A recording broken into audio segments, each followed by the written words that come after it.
أكثر من 77 عمل تلفزيوني ومسرحي، مخرج مسرحي ومؤلف وممثل من الطراز الأول. هو نجم بس مو أي نجم، حضوره هادي وتأثيره قوي، أدواره تركت أثر، بس حياته يمكن أعمق من أي مشهد مثله. ضيفنا ممثل عراقي أصيل، من جيل الفنانين اللي علمونا شلون نحترم الفن ونعيشه مو بس نأدي. حلقة اليوم من حلا بريك راح نسمع من الفنان القدير طلال هادي. الآن مديرة أعمال كل فنان، وأولهم أنا زوجتي بالبيت. أنت ما عندك مدير أعمال؟ يعني هواية مشاهد نقعد حاطينك والويسكي قدامنا والشرب وكذا، الصور عندي حتى بالعركات أساسا أنا أقوم أتعارض. اليوم أنت تشوف مشاهير التيك توك سوشيال ميديا، تقبل أنت أنه تطلع ويا مشهور على التيك توك أو السوشيال ميديا؟ أكو فرق بين فرسان الفيسبوك وأكو فرسان الواقع. هذا خلص المشهد ماذا يقول له تعال أخذ أحذيتي ودي إياها بالسيارة. إدارة إنتاج سمعوا باللغو رسم بطلوا للولد. والله مدير أعمالي يخليه يشوفه شي يقول. والله يدق هورن إن ما طبق قدامي ونزل اللي اغتصب زوجته، فلازمه منا. تدري قايل له؟ قايل له والله لو ما تقتل الدخنة كان هسه قتلتك هنا. أعظم مخرج، أعظم ممثل، أعظم كاتب، أعظم أي شيء. بدون الأخلاق شيله وذب. أرحب بحضرتك أستاذ طلال.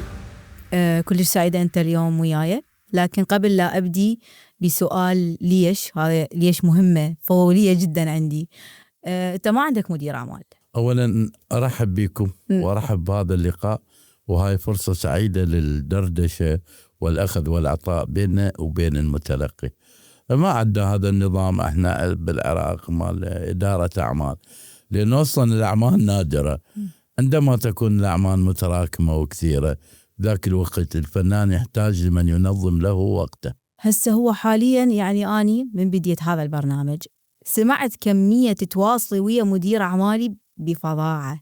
يعني هو تحكي ويا اليوم وقال لك تواصل ويا مدير أعمالي. زين هو شنو هو اللي أنا أتواصل ويا مدير أعمالي غير أني عندي فد موضوع مباشر وياك؟ يعني مدير أعمالك راح يحكي شيء مختلف عنك، خاصة هذول هسه الصغار الفنانين. ما يخالف، ما يخالف اتواصل ويا مدير أعمالك، بس عدد لي أعمالك. مو ضروري هذا. خلي عدد الأعمال مالتك. هذه نوع احنا نسميها من الفيكات أو البروباغندا أو هذه. يعني أنا شوفي من محاسن الصدف الحلقة باليومين دا أقرأ موضوع عن محمود مرسي الفنان المصري الكبير اللي صاحب إنجازات بالسينما العربية.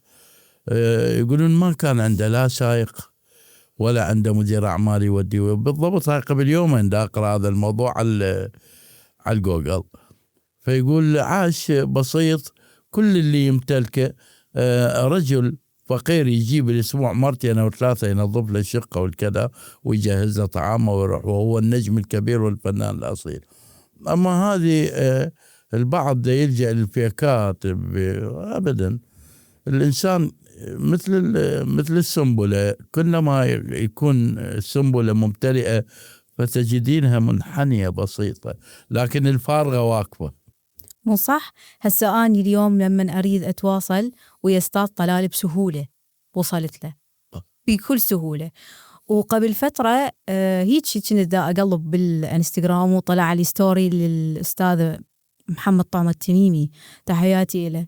فيعني هيك بيني وبين نفسي قلت خلي يعلق، فقلت له دون جوان، قلت هذا هسه راح يروح التعليق. أصلا هو بحالي أتفاجئ بأنه هو بنفسه رد علي. لا قال لي مدير أعمالي. اليوم هسه لو تقول له السلام عليكم وكان قال لك والله مدير أعمالي، يخليه يشوفه شي يقول. أي شوفي راح أقول لك شيء واحد، هذا مو بس بمهنتنا، بكل المهن الأصيلة وخاصة المتعلقة بالفن. احنا شغلتنا مثل الماراثون يطلعون يركضون آلاف الناس. صح. من اللي يوصل للأخير؟ لو 2 لو 3. هذول من هم اللي يوصلون؟ مو بس اللي عنده جسد رياضي ونفس رياضي، لا، اللي عنده قدرة والتحمل وصبر. فشوفين من هذول يطلعون هواية. فمو هذا المهم ياهو اللي يوصل للأخير، وياهو اللي يثبت حضوره بالمجتمع ويثبت حضوره بالتاريخ الفني. فاحنا هواية مروا علينا واحد اعتقد نفسه انه هو نجم النجوم 3 سنوات 4 سنوات انطفى والنسى، لانه مو صاحب انجاز، انما صاحب خلينا نسميه جهد استهلاكي. الاستهلاكيين هم يستهلكون نفسهم، وهذا جزء من بروباغندا استهلاكية.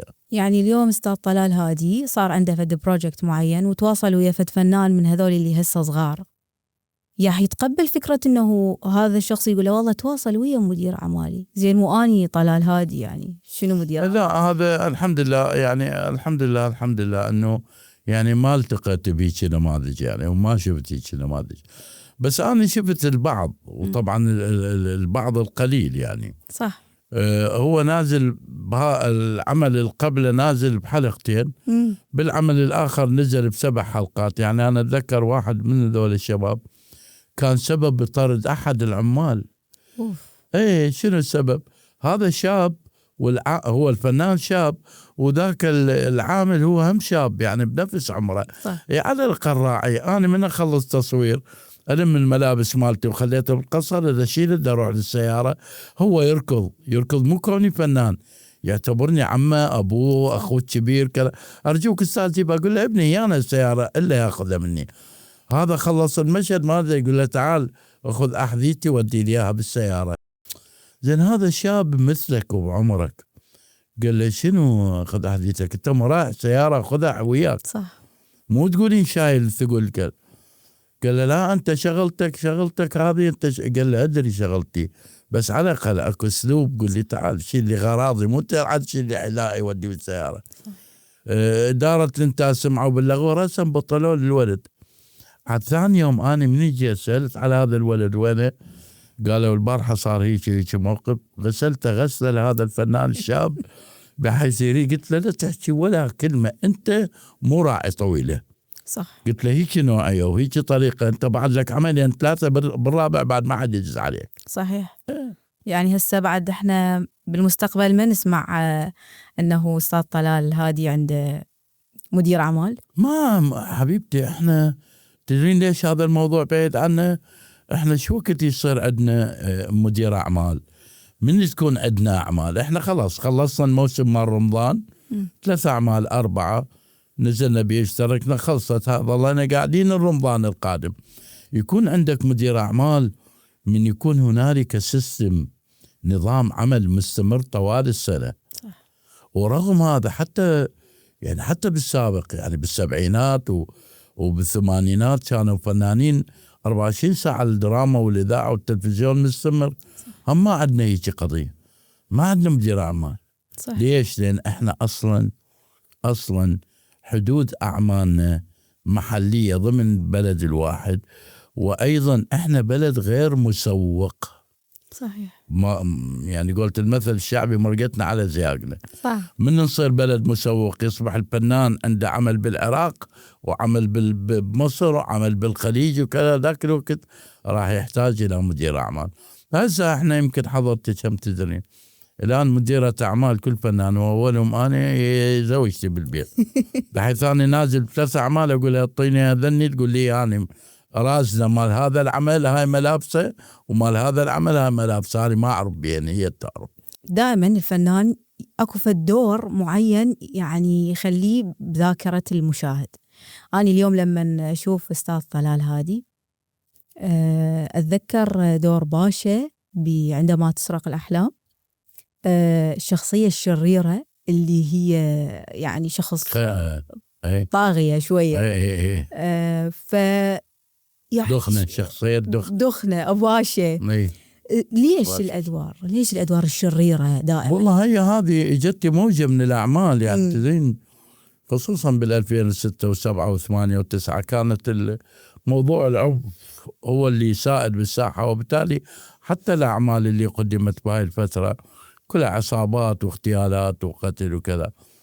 بس هو هذا العمل ترك بصمة جدا كبيرة لأسباب كثيرة. الكاتب الله يرحمه عبد الوهاب الدايني، والمخرج الله يطول عمره الأستاذ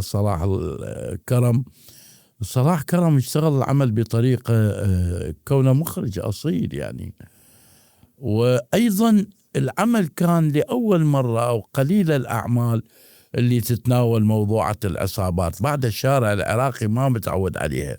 الشارع العراقي يتعود بالبداية على الحواسم، ما حواسم اللي تذكرون وراء 2003 بال2005 و2006 بدت هاي الموجة مال الأعمال، وبالتالي حتى أنا ليش انحفظت هاي الشخصية؟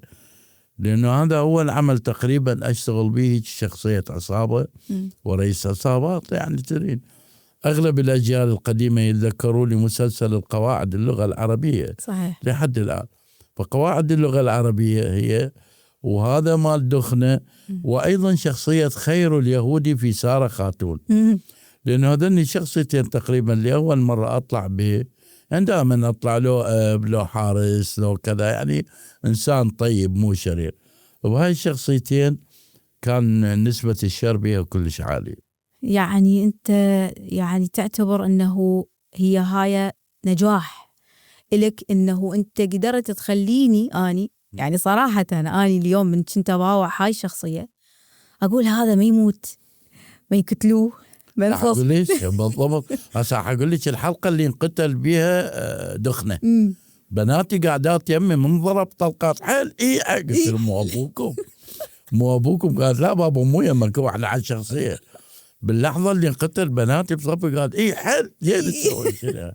قلت له مو أبوكم شقة. والله أني هم يعني كل ما أشوفه أقول هذا لا يقتلوه لا يموت. يا أخي والله كرهه. انكرهت. ولا واكو شخصية بعد أكثر دهاء ومكرا وخبثا، شخصية أبو هدى. شخصية أبو هدى بالعمل مال يارا ويسار. أبو هدى الآن حالة حب. الآن حالة حب. هذا شخصية أبو هدى، بحيث هو بريء وقاعد، بس هو السبب إنه العشيرتين أو العائلتين يتقاتلون، قتل من هذول وقتل من هذول ووقعهم بعضهم، وبالتالي هو كان السبب بمقتل يسار. صحيح. وكانت الشخصية، وأيضا بآخر مشهد بشخصية أنه هو يدعي هو رجل فضيلة وأنه هو رجل محترم ويخاف على الوطن والناس. يعني دائما شوف الشخصيات السلبية بالدراما تكون متابعة، صح، محبوبة، مو بس من التلفزيون حتى من المسرح. يعني احنا عندنا بالمسرح شخصية ياغو بمسرحية عطيل، أو الشخصيات الخبيثة دائما تظل عالقة بالذاكرة. صح. زين هذا الشيء هم يخلي الجمهور اللي يلتقي بيك بالشارع يكون متفاجئ انه هو هذا نفس الانسان الشرير. هو تعرفين يعني هذه حكاليها الفنان الأستاذ محمد هاشم، تحياتي إله. يقول فد يوم أنا دا أسوق على القناة وطبقت قدام السيارة آخر موديل ما أدري شنو، ظل يدق هورن إن ما طبق قدامي ونزل.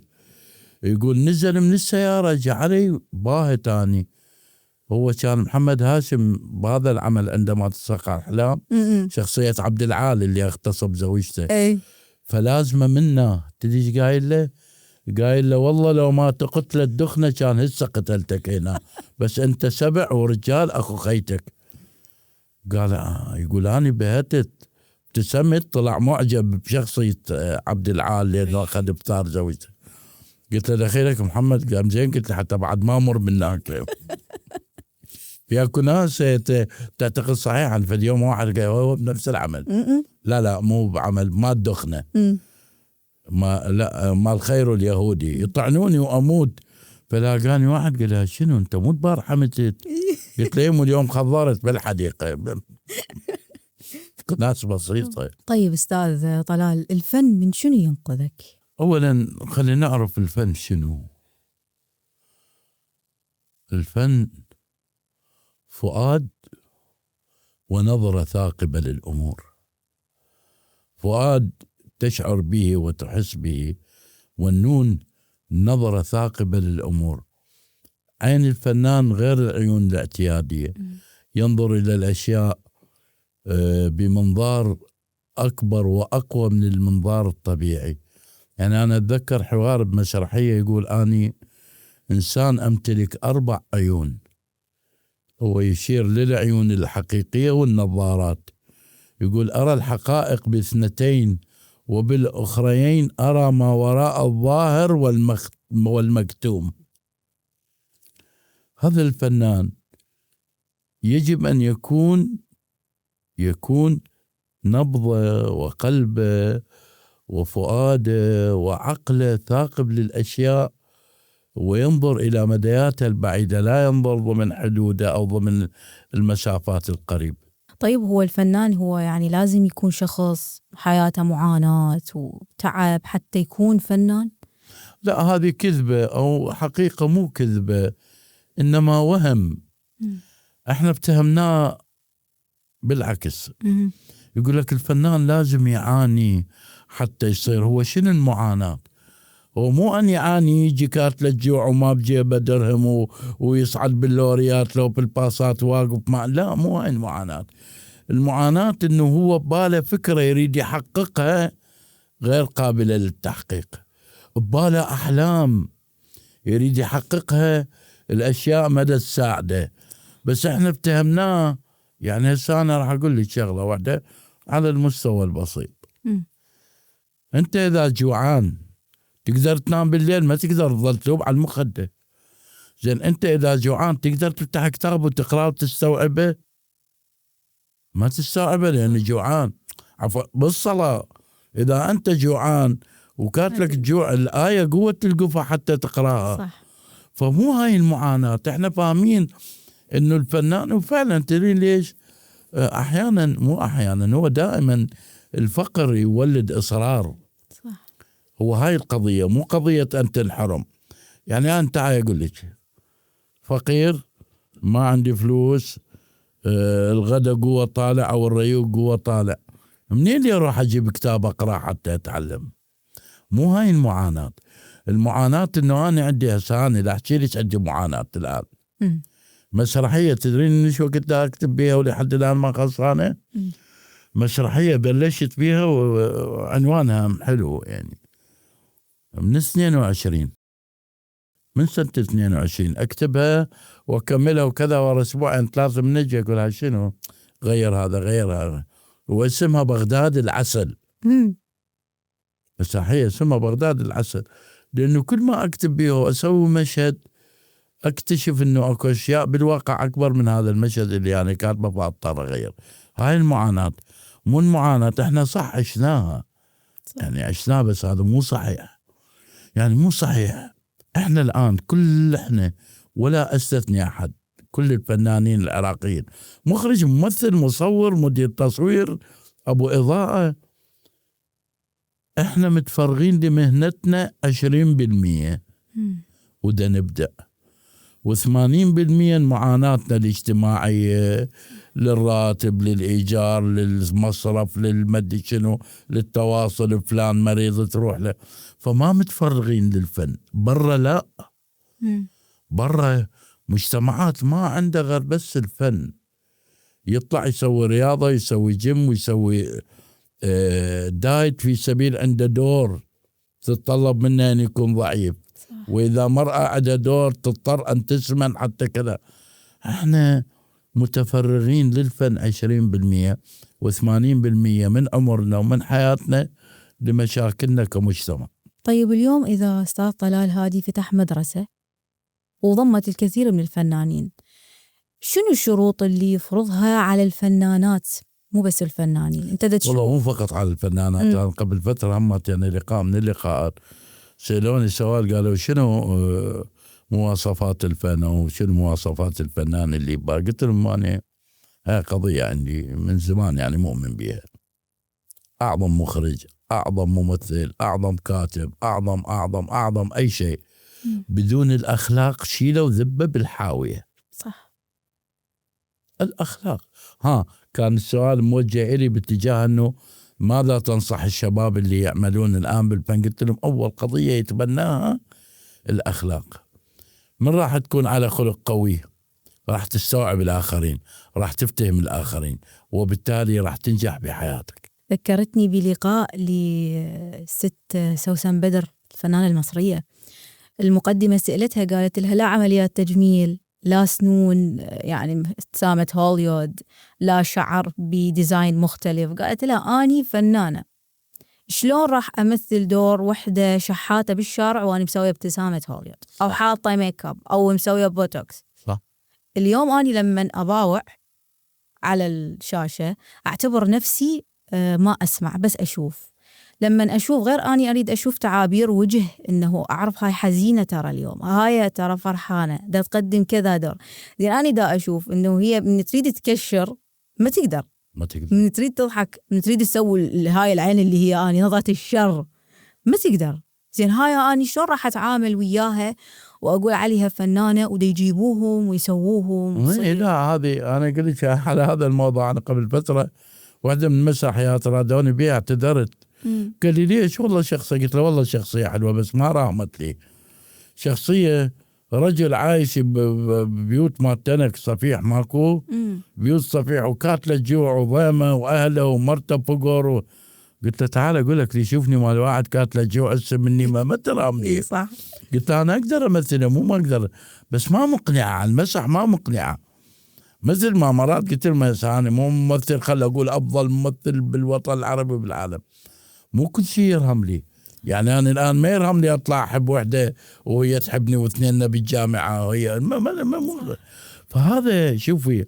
أنا في اليوم الله يذكره بالخير دكتور مالك المطلبي اشتغلنا مال القواعد اللغة العربية. من اشتغلنا قواعد اللغة العربية كانت لحية وشوارب عندي ضخمات. فقال لي زينين. قلت له ليه؟ قال لي زينين. قلت له ليش؟ قال لي أكبر خطأ الفنان الممثل يخلي اللحية وشوارب. قلت له ليش؟ قال لي هاي باكر عقبة لازم تغير بوجهك، يخلوا لك شوارب صغيرة، شوارب طويلة، لحية سكسوكة، يتغير شكل وجهك. إذا تبقين راح تطلع بكل الأعمال أنت نفسك. صح. فهذا نفس الكلام. ومن ذاك الوقت شوفي صارت عندي هذا الحكي بال2002 ولحد الآن أنا ما طولت لا لحية ولا شوارب. بفلان مسلسل خلوا لي شارب طلع الشكل مختلف، بفلان عمل خلوا لي لحية وشوارب طلع الشكل مختلف، وهذا لازم يصير. شلون دا تلزم نفسك وأعصابك لما يطلع قدامك مشهد اللي هي المفروض الممثلة حزينة أو دا تبكي وانت دا تباوع على وجه ما بي أي تعابير غير أنه بس دموع دا تنزل وخلص. هذول ما يظلون. وشوفي ترى مجتمعنا أو متفرجنا العراقي البعض يعتقده بسيط، لا بكي. احنا المتلقي العراقي اولا صعب يقتنع، وثانيا لو تدقي له الطبل البلدي لو يفكر لو ما يفكر بيك. فمثل هذول عملين يطلع يمشي، بالعمل ثالث ما يضل. ولهذا يقولون النصر مهم لكن المحافظة على النصر هو الأهم. يعني انت تطلع هواية عندنا ممثلين طلعوا طقوا بعمل وصار بالشارع وياخذون صور ويا اجا موسم رمضان ثاني ما طلع النساء. صح. النساء بس هي هاي مقصودة انه يجيبون هذول اللي لا هو هذا دا اقول لك شوفي هاي قاعدة بالحياة مو فقط بالفن. اي شيء يجي سريع يروح سريع. صح. اللي يجي احنا خطواتنا بطيئة لكن قوية وثابتة. يمكن تتفاجئين من أقول لك احنا أول عمل مسرحي احترافي كان على إعدادية الكاظمية تقديم نقابة المعلمين بالكاظمية سنة 79. بال79 على مسرح احترافي احنا شباب منو بيها أني وأياد راضي وعلاوي جابر وقاسم السيد وأكرم كامل اللي هو المخرج، طبعا تحياتي لهم كلهم. تحياتنا. من 79 بدينا وثبتنا وشوية شوية من فضل الله، وهذه رحمة من الله سبحانه وتعالى، لأنه اللي الله يحبه يجعل محبته بقلوب الناس. قلت إنه أني إجاني دور وقلت لا ما أقدر أسوي. أكو نوعية من الأدوار ما أعرف إذا هو الفنان العراقي يقبل يسويها أو لا. إذا أنت شايف المسلسل مال أفراح القبة، هي رائعة نجيب محفوظ يطلع بيها سيد رجب الفنان المصري، شخص عذرا يعني شاذ جنسيا، فزوجته تنفصل عنه ويكون صاحب 3 بنات فتتفكك الأسرة إلى ذلك. وكذلك خالد الصاوي طلع بعمارة يعقوبيان، شخص عمارة يعقوبيان لا ما نقدر، احنا ما نقدر لسببين. المصريين عندهم حرية كثيرة وكبيرة ويستوعب. يعني انت اكو كثير من افلام مال نادية الجندي يعني بيها بالنسبة لنا محرمات ومحظورات عندنا المجتمع العراقي، بس بداية الفيلم مش كاتبين نجمة مصر الأولى أو نجمة الجماهير. احنا عندنا ما أريد أذكر أسماء، اسم بنات 2 عندنا بالتسعينات طلعا شوية عندهم جريئات بالضحكة بالغنج بالغزل، دقولن طبل دقولن طبل. احنا مجتمع عنده قسوة.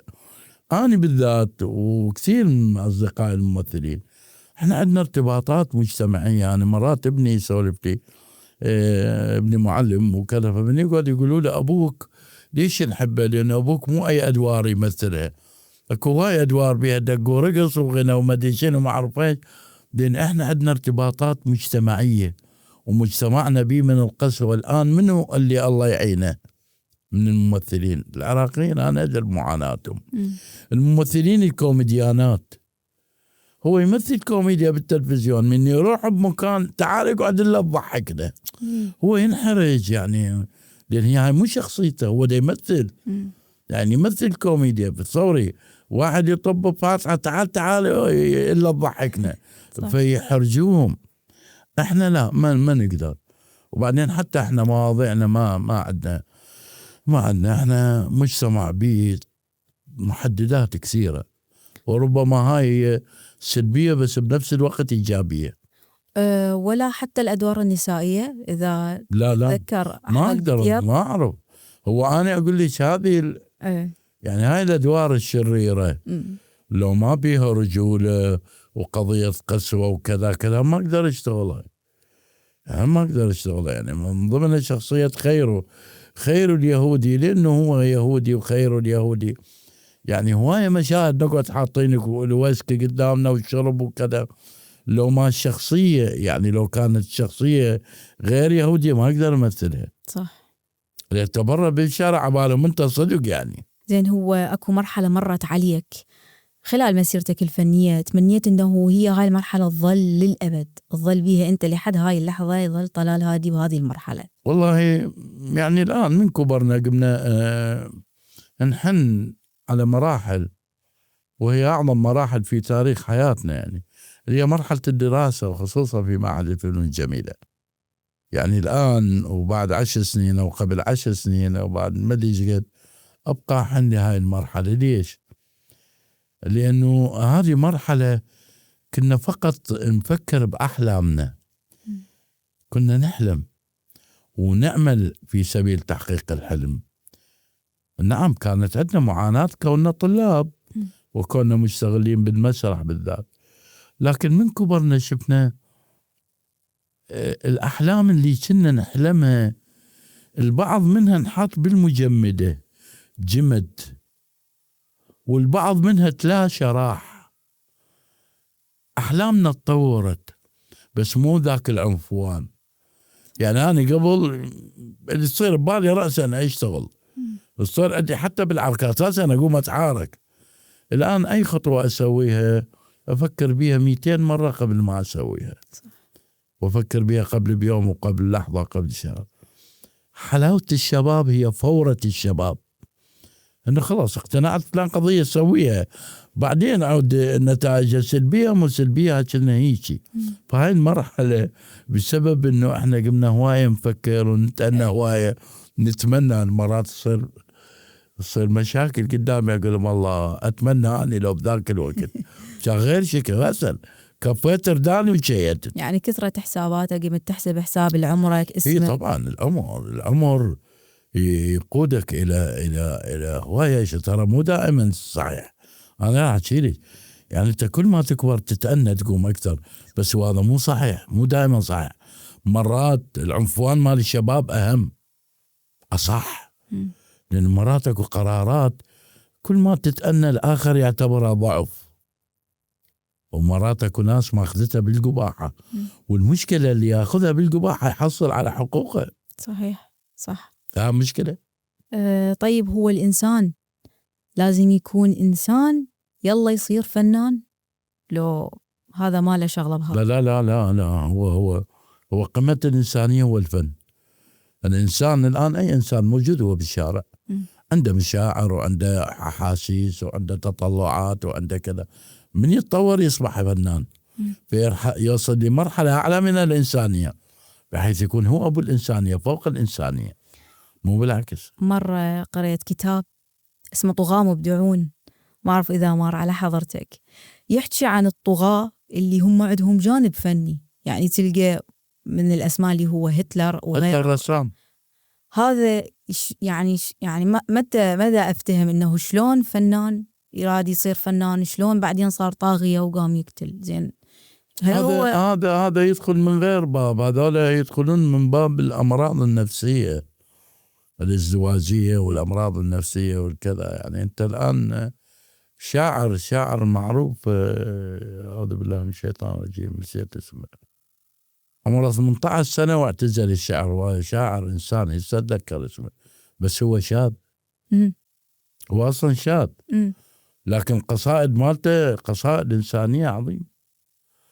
فهذه تدخل من غير جانب. هذول يعني نيرون اللي حرق روما قاعد لزم الجيتار يشوف روما تحترق وهو واقف على مكان مرتفع ينظر إلى روما وهي تحترق. يعني نوع من السادية أو نوع من الأمراض النفسية، من السادية، شو سميها ما هو معروف. وهي شوفي المفاهيم تتغير من زمن لآخر، لكن يبقى الهدف الأساسي للفن هو شنو؟ الفن هو وسيلة للتغيير، وسيلة لبناء المجتمع، لبناء الإنسان، لبناء. الآن تحول إلى وسيلة لبناء الشخصي، للبناء الشخصي بغض النظر. فشوفه هو أنا ممكن الطالب بالمعهد الله يذكره بالخير، طالب ويانا كان اسمه أستاذ علاء، كنا نقول عليه لأنه هذا ما هلقت قراءات عنده، يعني الأشياء عنده متداخلة. ففي اليوم أتذكر حكاية قال أنا شنو فائدة أشوف فلان من الناس، ذكر اسم، قال شنو فائدة أشوف فلان من الناس على المسرح يقبل أحسن ممثل وهو بالواقع أسوأ إنسان. صح. هاي صارت تركية بذاني أنه فعلا شنو فائدتك أنا أشوفك أنت أفضل ممثل على كذا كذا وبالواقع أنت سيء. صح. المفروض هذا يعكس على هذا. طيب هو شنو الجرح اللي حوله طلال هادي إلى فن وقوة؟ هو مو جرح بقدر ما هي تجارب. يعني أنا من كنت بالابتدائي على ما أتذكر، يعني كنت دائما بالبيت تعال قلد لنا فلان شلون يحكي، قلد لنا فلان شلون ينام، خالك من يجي شلون أول ما، يعني كنت أقلد الأشياء. من صرت طالب بمعهد فنون جميلة، وهي حقيقة يعني حتى زوجتي حتى الآخرين مريت بتجربة عاطفية، فشلت التجربة العاطفية بالسنتين صف ثالث كنت معهد فنون جميلة. بنية كنت أحبها من كل قلبي يعني. فشلت علاقتي بيها لأنه يعني سبب بسيط، إنه أنا وصلت حالة إنه أروح أخذها لي أخطبها، قالت لا ما ينطوا يا بليش، قال أنت فنان، أهلي ينطون بس للضباط للكذا ليجي يعني. فانتهت العلاقة. من انتهت العلاقة ذبيت نفسي على الشغل، كنت أشتغل بعملين مساحيين، نزلت بعملين آخرين بحيث أطب من التمرين أطلع التمرين سنة كاملة في سبيل كذا. طيب هو مر عليك دور أنت ما تعبت بتأديته ولا مثلت، لأنه قلت إنه لا هو هذا أني أصلا فماكو داعي راح أمثله؟ لا هاي مو مشكلتنا أقول لك، يعني هي تربيتنا احنا من ينطونا حتى لو كان دور بسيط نظل نفكر بيه ونستفسر بيه والكذا ما أعرف إيش. إلى بيوم من الأيام يعني واحدة من الأشياء اللي شاهد حي، رجل فوق الشبهات اللي هو تمثيل وإخراج جلال كامل الله يذكره بالخير وتحياتي إليه، أصابت اختطفه، فعلى مدى 28 حلقة يأخذوا عصابة يسلموا العصابة. أخير حلقتين عندي شخصية اسمها شخصية خلف أبو جزة، هذا ممرض يجيبوا له جلال كامل مصوب، فيكتشف إنه هذا المصوب هو ملياردير. العمل كله عصابة كذا، عندي دور بالحلقتين الأخيرة. إجاني جلال قال سويت، قال أنا 30 حلقة أدق بروحي تجيني آخر حلقتين تبوق المسلسل كله. اشتغلت شخصية كوميدية وذولا كله عصابات وقتل، أطلع مضمد. سويت من اللي ساعدني؟ جيت للتصوير واني قلق شلون امثلها ما اعرف. حافظ الحوار وقارئ الشخصيه. اللي اوجد لي الشخصيه رسم لي اياها الله يرحمه استاذنا الراحل الماكير الاول بالعراق يوسف سلمان. جيت قلت له استاذ يوسف انا ما ادري، قال لي تعال خلينا نجرب رسم الشخصيه. رسم لي اياها من الخارج، جاب لي شوارب هتلريه ولبسني مناظر، عفوا لبسني مناظر شعب بطل ومشط لي بطريقه بحيث باعت راسا قلت ايه هي هاي شخصيه جبل. من عنده من خلال الماكير الاستاذ الرائع الله يرحمه بلحظه التصوير اكتشفت الشخصيه واديتها من اروع ما يكون. وهذه كانت بداياتي مع التلفزيون، يعني بدايات الظهور. يجي جلاء قال لي 30 حلقه انت تجيني بان، وهوايه سالوا عني قالوا منو اللي مثل هاي الشخصيه. يعني ممكن هي هاي ضربة حظ؟ لا وعي، يعني ماكو ضربة حظ. انت ضربة الحظ اذا تصير اكو هواية شفناهم. طب ايش نزل بضربة حظ بعمل، بس حاكيني ورا هذا العمل هذا ضربة حظ، والباقيات شلون؟ ممكن ضربة حظ بعمل او عملين. وبعدين شلون؟ اذا ما عندك قدرة على المواصلة وعندك وعي وعندك تبني للفن عملين او ثلاثة وتنسي وتروح، حتى انت نفسك تقوم تكرر نفسك والعالم تعوفك. صح. زين، هي اليوم السوشيال ميديا اخذت حيز بحياتنا. انت كفنان يعني إلك اسمك وتاريخك وبديت قبل لا تطلع السوشيال ميديا. برأيك اليوم هي السوشيال ميديا خدمت الأعمال الفنية لو يعني هبطتها وهبطت إيقاعها، منطتها قيمتها الحقيقية؟ السوشيال ميديا تطور وحضارة وأداة، ولكن أسيء استخدامها.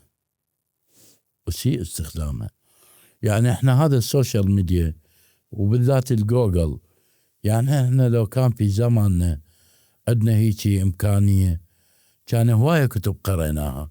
يعني أنا بيوم من الأيام بالثمانينات كتاب من الكتب إعداد أعوذ بالله من الشيطان التمثيل اليوناني مال أسخيلوس، 3 أسابيع أنا أدور عليه ما لقيته إلا جاب لي الله يرحمه أحد أصدقائي من الديوانية. كان الكتاب صعب نلقاه. صح. الآن من انفتح عندك العالم، يعني أنا هواية أشياء بديت أتطور بيها وبديت ما أقتنع بهواية طرق من أدائي. أنا ما أجيب غير أحد أقول لا شنو هاي لو مغيرها هيك كذا. بديت أشوف مشاهدات. الآن انفتح العالم قدامك. شوف هي هنا المشكلة، ليش إحنا بقينا متخلفين أو ضمن دائرة واحدة؟ لأنه إحنا لحد الآن مواضيعنا محلية، ما ارتقت بالشكل والمضمون إلى المستوى على الأقل العربي أو الخليجي. يعني الآن إحنا نناقش قضية بس بالعراق يعرفوها، ومو بس بالعراق، يمكن بس بجنوب العراق يعرفوها أو بس بشمال العراق. يعني أنت الآن من تيجي تقول لهم عندي موضوع عن السركال، من يعرف شنو موضوع السركال بالخليج أو بالوطن العربي وكذا؟ هاي قضية محلية. الآن العالم فتح قدامنا بس إحنا ما استوعبناه بالشكل الصحيح إلا الله. اللهم ما ندر. البعض بدأ يفهم العالم وين متجه وبدأ يعرف هو موقع مثل هذا GPS. الآن بدأت تشوف أنت موقعك وين من الخارطة. صحيح. اليوم أنت تشوف مشاهير التيك توك سوشيال ميديا، تقبل أنت أنه تطلع ويا مشهور على التيك توك أو السوشيال ميديا، يعني دي يجيبوهم بس لأنه عنده متابعين، فهذا راح ينشر مشاهده وراح ينشر اسم العمل، فالعمل راح يصير هنا. أنت تقبل بهذا الموضوع أنت كفنان؟ لا ماكو واحد يقبل هذا الموضوع. تدرين ليش؟ لأنه يعرف كل زين هذا راح يروج لعمل.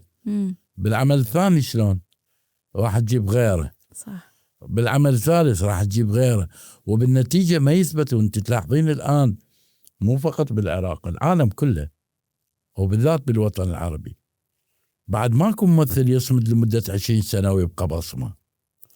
يجيبون ممثل يطلع أفلام وكذا ورا 5 سنين يركنوه.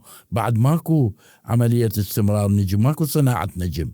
وهذا حتى أنا أتذكر لقاء من اللقاءات ويا الله يرحمه الفنان نوري الشريف حكى عنها.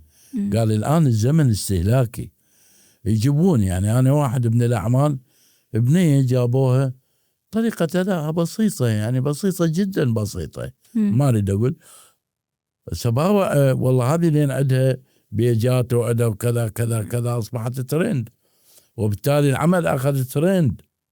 بس من تجي قبل فترة ما أدري إذا عندكم صفحتي أو لا شوفوها أكو فرق بين فرسان الفيسبوك وأكو فرسان الواقع. صح. احنا بالواقع فرسان فبالتيك توك وكذا لا أنا مو فرسان. يعني أنا لحد الآن انستغرام بنتي فيروز تقول لي بابا منزل لك فلان قضية على الانستغرام قلت لها والله هي تتابع لي الصفحة مالتي ولا لي خلقها ولا لي شغلة بيها لأن مشغول هواي أمور براسي. صح. بعض الأشياء أشوفها على التيك توك بس أنا أقول لك مشاهداتنا للأفلام على السينما ولا على الفودا ولا على الكذا بدينا نتابع نشوف العالم شلون دا يشتغل. صحيح. احنا ضالين على حكايات جدتي. يعني صارت اليوم الأعمال هي كمية بدون نوعية فقط زمن استهلاكي يقدموا لك عمل. يعني انت لحد الآن العراقيين من تحاكي شي يقول لك النسر وعيون المدينة الذئب وعيون المدينة من السبعينات للآن بالذاكرة. صح. ويحكوا لك عن الدواسر وجرف الملح ويتذكرون إعلان حالة حب. صحيح. أو ذا بس اكو أعمال ذاك رمضان عرضت لحد الآن مدي طلع بعمل مدي شو اسمه. صحيح. فالآن الزمن استهلاكي. صح. أنت حضرتك مخرج. اليوم أستاذ طلال لما ينزل بعمل وهو مخرج شلون يقدر ينصاع للمخرج اللي يقول له سوي كذا لا تسوي كذا هم تصير يعني. لا بالعكس أنا أكثر طاعة للمخرج من أي ممثل آخر حتى وإن كان توجيه مثلا. حتى تعرفين ليش أنا مخرج وأعرف أنه توجيهات المخرج هي الأولى والأخيرة. فشنو اللي يمتلك أمام هيك حالة سواء أقترح أقول له حتى قبل أيام يعني أستاذ حيدر النعثر عندي كم ملاحظة على شخصيتي قلت له أستاذ حيدر وفنان محبتي له كبيرة عملنا مال وين رايحين قلت له عندي وجهة نظر كوني متلقي مو كوني مخرج أو مؤلف. قال لي لا أقول. قلت له هيك وهيك قال لي هاي الجزء أي صح بس هذا لا. قلت له أوكي خلاص لأن أنا أعرف قيمة المخرج وأعرف رأي المخرج فأنا أكثر طاعة للمخرج حتى لو أنت ما مقتنع. حتى لو ما مقتنع. ليش؟ لأنه بالمحصلة النهائية هو ماكو يعني ما وصلت حالة لعدم الاقتناع. هو في كل الأحوال هو المخرج هو المسؤول عن كل شيء. صح. فأنت اللي عليك شلون يقول ترضي ضميرك أو تحكي بأمانة العمل تقول لا أنا فلان قضية شوفه فلان كذا يقول لا أنا أريد هيك أقول خلاص هو أنت المسؤول عنها. وبكل الأحوال الممثل بالمسرح أو بالإذاعة أو بكل مكان يسموه الأداة الواعية للمخرج. الأداة أضافوا لها الواعية مو أداة مجرد خشبة لا. صح. الأداة الواعية للمخرج. هسه الفنانين الشباب شوية بعض بيهم عندهم فد أنفة معينة ما يقبل أنه مخرج صيح عليه أو مخرج قال له هذا الشيء كذا يظل هو مقتنع بأنه الأداء أني اللي دا أسويه هو الصح بس لأنه نزل عملين ثلاثة فخلاص أني نجمت. ما هي هاي الخطأ من الطرفين.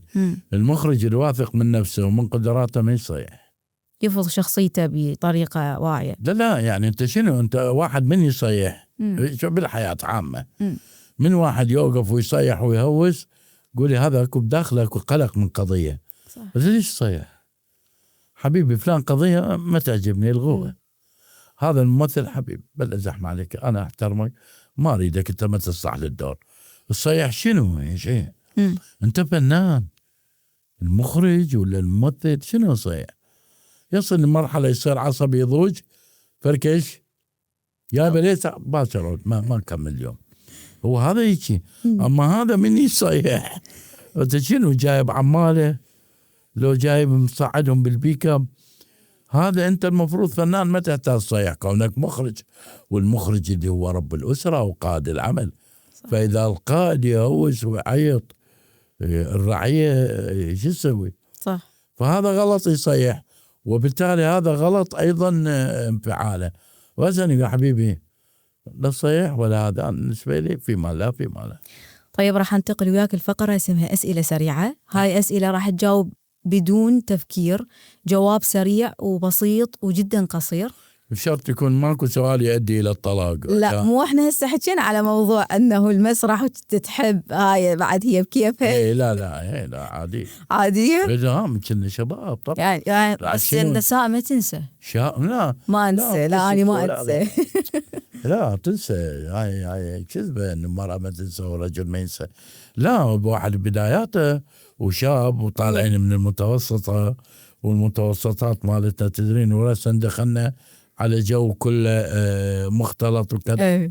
واحنا حقيقيين كنا بالمناسبه يعني هاي المرحله كنا حقيقيين بها بالعاطفه. طيب اروح للاسئله السريعه. اول سؤال يقول تمشي بالحياه بقلبك لو بعقلك؟ بالاثنين. جمهور صغير فاهمك لو جمهور كبير ياخذ الظاهر بس؟ جمهور صغير فاهمك. شنو المرحله الاصعب عليك، البدايه لو الاستمرار؟ اعتقد التقاعد اللي راح يكون قريب. كلمه تخاف تسمعها؟ فشل. اختار شعور واحد تعيش بيه طول حياتك. هذا أتمناه بس ما ممكن يصير، اللي هو اللامبالاة. ايش قصد واحد لا مبالاة؟ هذا يقولون انه قبل خلصان من حرة وبرد، لا يدري باللي راح ولا يدري باللي جاي. المسرح لو التلفزيون؟ لا المسرح ابو الفنون. ممثل وسيم لو ممثل موهوب؟ موهوب. إذا كنت صوت بعقل فنان شنو راح تقول له؟ انتبه فالخطوات مربكة. أنت فنان لو شخص يحب الفن فصار فنان؟ فنان، لأن الفنان يرتقي بالشخص ويرتقي بمحبة الفن. أكو فقرة اسمها بريك، لكن قبل البريك وقبل الختام اليوم أو هاي اللحظة هي آخر لحظة، والله لا يقولها، هي آخر لحظة لطلال هادي كفنان. وراح أقول له أنت اليوم مخير تختار شخصية شريرة، حب، شخص طيب، شخص يعني عنده فد شي يريد يوصله للمجتمع ويأديها. هي هاي آخر شخصية راح يأديها، وهي هاي اللي راح تختم مسيرة طلال هادي بالوسط. شنو هي راح تكون الشخصية؟ والله أنا لحد الآن يعني أنا يعني من زمان أتمنى كنت أنا أمثل شخصية الملك لير. ملك لير مال شكسبير. انطرحت علي هاي الشخصية بعمل آخر بس ما لقيت نفسي بها. شخصية الملك لير أتمنى أن أمثلها على المسرح، وأيضا بها من الإنسانية الشيء الكثير الملك لير. طيب هسه أنا أنتقل لفقرة بريك. هاي الفقرة حضرتك أكو قدامك قطعتين من الكاكاو، اختار واحدة من عندهم وأكلها، وحسب طعمها أنت راح تقول لي إذا يعني طلع طعمها حلو فراح تقول لي شي حلو، وإذا طلع يعني الطعم مر فراح تحكي لي بعد على شي مر. المشكلة ما صار لي قاعد تخربون الحمية مالتي صار 15 يوم. يلا اليوم أعذرنا بس هالمرة، يعني هيك حتى لو تذوقها. أوكي أقدر أوخر. أكيد أخذ راحتك. يا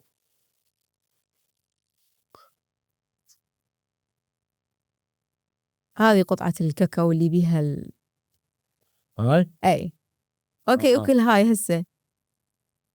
يلا. حلو. وهاي يعني هيك شويونه. هاي راديو خبزة.